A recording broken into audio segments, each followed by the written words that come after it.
Sagaleen gooftaa kootii isa waan hundaa uume jawweedhaaf torbaan qabaa isa lafatti tume maaltu jaala dhaabbataa sagalee isaa danda'e hamaanoo uffannisee du'an taane du'e sina oolchu saba koo sina oolchu fira koo sina oolchu lammii koo sina oolchu biyya koo sina oolchu dargaggoo sina oolchu abboota gooftaadhaan abaaramu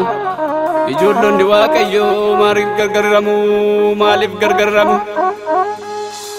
kanaafuu natti tola Yesuus koo namaaf lola ijoollonni waaqayyoo gurguddoonni saba koo ijoollonni waaqayyoo gurguddoonni saba koo baga geessan guyyicha gooftaa keessan kanaafi mee gammadaa ililcha ilillee qoftiin ga'uu baruma amma baraatti galanni isaaf haa ta'u warri isaaf jiraatanii mirga gooftichaa ta'u ani kennaa hin qabu gooftaatu narraa qaba ergaa akkana ta'e maafan faarsuu dadhaba Farsisuun irraan galuu geerareen garaa cibsaa erganni fagoo ta'e egaa keetan ibsa ilaameem yaa saba koo ilaameem yaa fira koo arrabni soba bare arrabni hama bare arrabni soba bare arrabni hama bare tasafaan hin qabatu hin barbaannu gooftaa koo kan cooma hin barbaanne Daani'eel dhalatu Daani'eel nama guddaa yasa gooftaan jaallatu guyyaatti si'a sadii gooftaa isaaf jilbeenfatu gara akkasii nuuf kenni biyyi lafaan hin taatu gara akkasii nuuf kenni biyyi lafaan hin taatu kan siin walii galu tasuma hin huqqatu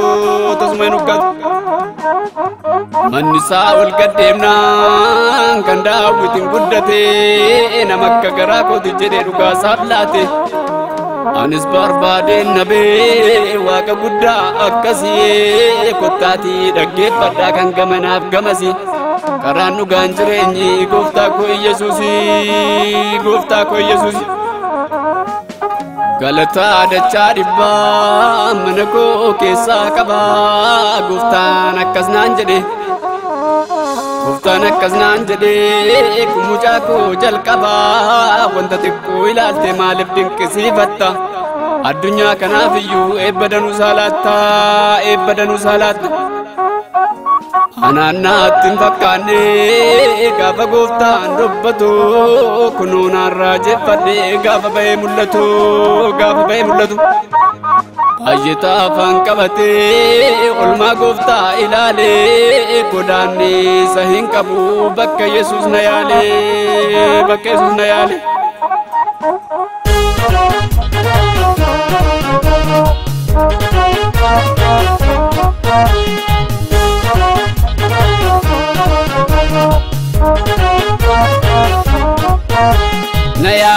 Yesuus tu na yaale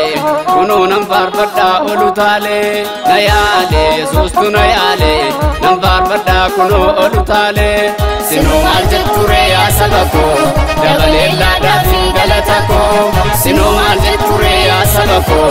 dabalee laadhaaf galata koo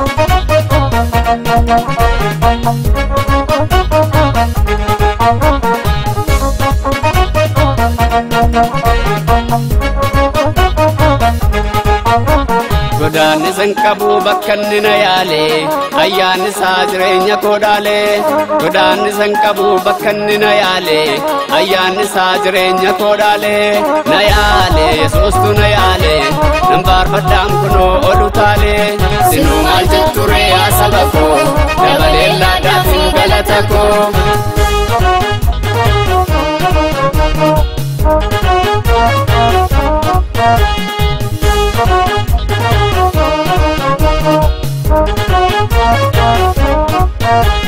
warri gammadanii faarfatu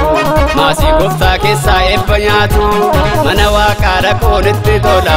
warra kan saatii fi gooftaan lola na yaale yesuustu na yaale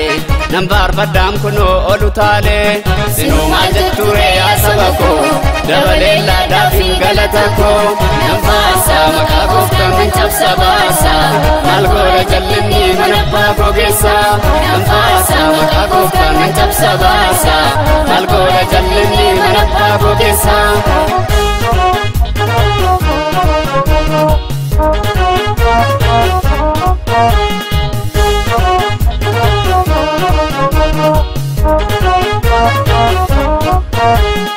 Abboota koo warra durii sana akka Phaawulos faa wangeela labsina akka Alaazarii du'aa nama kaasa al tokko dubbatee ijaa namaa baasa nan faarsa maqaa gooftaa nan cabsa baasa maal goona jallinni mana abbaa koo keessa nan faarsa maqaa gooftaa nan cabsa baasa maal goona jallinni mana abbaa koo keessa.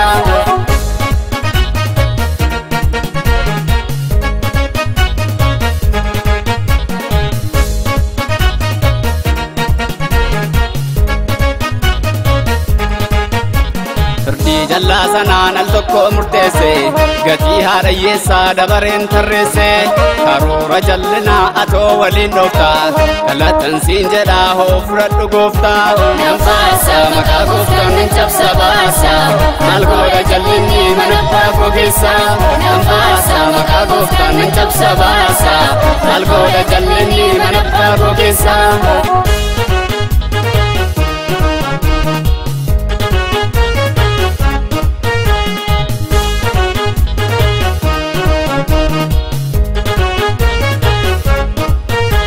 Fakkeenya fuudhattee Abrahaamiif Saaraa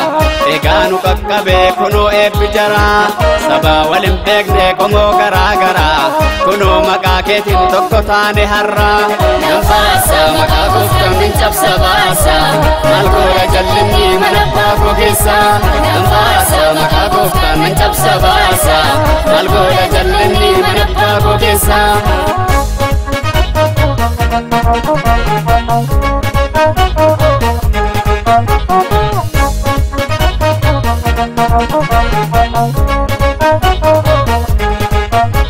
Galatoomi gooftaa sitorraan naga'e olmaati naaf oltee diina koo dhaga'e sichi nan danda'u ofumaa dhama'e boris nan danda'u anoo qaatan ce'e nan faarsa maqaa gooftaa nan cabsa baasa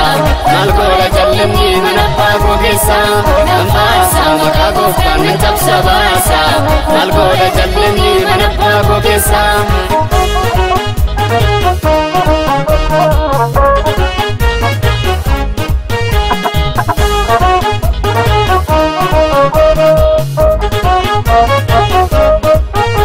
Qulqulluu jedhanii sagadu digdamii arfanuu maanguddoonni hunduu atoo qulqulluudha kanaaf natti tolta saba kee hundumaaf gatii malee lolta. Qulqulluu jedhanii sagadu digdamii arfanuu maanguddoonni hunduu atoo qulqulluudha kanaaf natti tolta saba kee hundumaaf gatii malee lolta. Nan faarsa maqaa gooftaa nan cabsa baasa maal goona jallinni mana abbaa koo keessa nan faarsa maqaa gooftaa nan cabsa baasa maal goona jallinni mana abbaa koo keessa.